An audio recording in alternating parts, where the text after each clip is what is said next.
Hello everyone, Deb Floros for Jesse James Beads. Let's make a statement necklace using some beautiful autumnal pieces and parts from Jesse James Beads. This bead strand combo is amazing, and I'm going to pair it with these cool resin charms. I love the color of these, and these beautiful ombre glass beads. Those are going to go on the necklace as well, and chain reaction chain is going to help us out for this project. I'm going to add some 11O seed beads, and I'm going to start the project by attaching my charms to some chain reaction chain. And what I'm going to do is cut little sections of the chain and just using 3 of the links. So 2 long links, 1 square link. And I'm going to attach the charm with a jump ring, and then we'll need another jump ring up top to attach it to our necklace. So you'll need to trim your pieces. I'm going to get all of these ready to go before I start stringing. I'm using 4mm jump rings in gold, and I'm taking that little piece of chain, attaching the loop on my resin charm, and using some chain nose pliers to close up that jump ring. And we're going to get all of these ready so we can just string them on. So I love how that looks. We'll just need that 1 more jump ring up top. So I'm going to get all 4 of these ready, and opening up that jump ring with a little twist, taking and putting that at the top of my little section of chain. I love chain reaction chain for its versatility. This is a great way to use it. So I'm going to get those others ready to go. I'm going to use 19 strand Bead-A-Lon beading wire in gold. And I'm going to lay out my focal section here. I want to put one of those beautiful lampwork beads in the center, and then put all 4 of those beautiful drops with my resin charms. Those rectangular stone beads are so cool. So we're going to put those as part of our focal as well. And I'm going to start with using a couple of daisy spacers from my stash and put it on either side of that lampwork bead. That will give it a little nice accent, as well as help us out with that large hole on either side of the bead. And I'm using a seed bead and then adding my piece of chain and then another seed bead. So I'm just using 2 seed beads between each one of my pieces. And oh, by the way, those resin charms have a flat side and a stony looking side. So you'll want to make sure, if it matters to you, to string them all going in the same direction so they all face the same way. So a seed bead, my chain piece, another seed bead, and then my rectangular stone bead, which I think is some kind of jasper. It's beautiful. Then another seed bead, then my chain piece, and then another seed bead, and then my stone bead. And I'm just doing one side first, one side of the lampwork bead first, and I am sort of stringing from the center here, just so I can make sure that everything looks right, everything fits together right. You also want to make sure that when you use chain drops like this that have a large charm at the end, that the bead that separates them is wide enough so that those 2 charms don't crowd each other. That could be a look, but I wasn't going for that look in this particular case.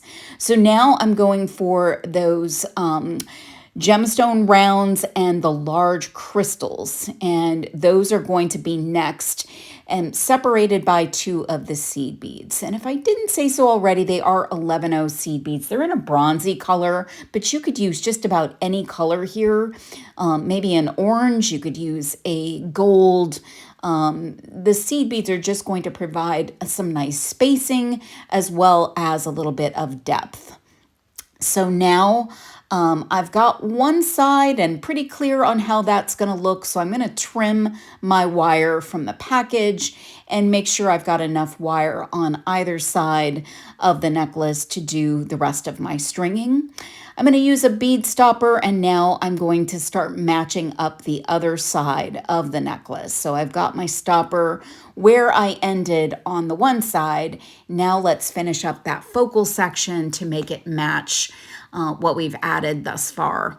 And I do love that I did all of the pre-work on those drops because it just makes it really nice and easy to string everything on. And if you decide to do something different, you might want to switch it up. So it just makes it easier when you do some of that work ahead of time. And I do love those drops. They're pretty lightweight because they're resin. So when you're using stone beads and large glass beads, you've got some weight to your necklace, but now you're not adding a lot of extra weight because those pieces are resin. So there goes my last of the 4 drops, and that's going to hang so nicely in the center. And then the last of those jasper rectangles is going to go on, and that's going to look super cool. So there's our focal section. Now I'm just going to continue with my pattern from the other side, a couple of seed beads, a stone bead, and then a couple of seed beads, then that large crystal, and so on and so on. And that's going to create a really lovely continuation of those nice autumnal colors.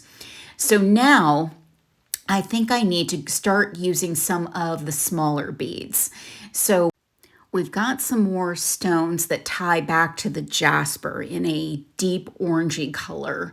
So we'll use those, and we'll also use the cubes, which are gold, kind of a bronzy gold, and that will tie back to the gold that we're working with at the focal section with our drops. So we've got that beautiful metallic and the orangey tones that match back to the jasper, and those seed beads are providing the continuity throughout. So let's match up our other side by adding the same beads, the same pattern, and we'll just have a really nice matched side to our other side. And I'm just making sure that everything is the same. So now I've got these ombre little flat coin crystals, and I'm just using the sort of golden shade. I just need a few more beads to get my length just right. So I'm going to add those at both sides of the necklace, and that will give me the right length as well as give me a little sparkle towards the back of the necklace. And I'm also still using those 2 seed beads in between each bead.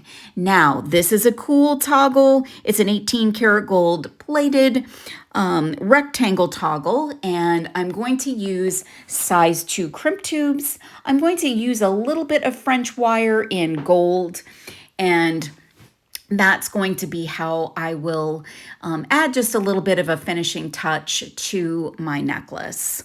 So I'm adding the toggle piece, and then I'm going down through my crimp tube and pulling the loop down to where the French wire touches my crimp tube, and I'm making sure that my wire isn't crossed and doing a nice crimp and cutting off my excess wire. So I've got one side ready to go.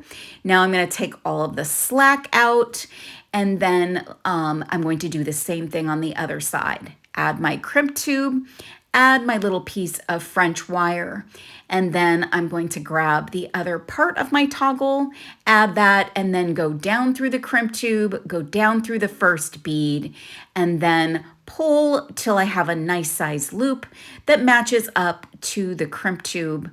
And then I'm going to do the same thing, just crimp very nicely and very carefully on the crimp tube. I don't want to get that French wire caught up in my crimp tube. Now we've got a really cool autumnal necklace, a bit of a statement piece, I might say. If you want to make this piece, head over to jessiejamesbeads.com and you can find all of these beautiful pieces and parts. Thank you so much for watching.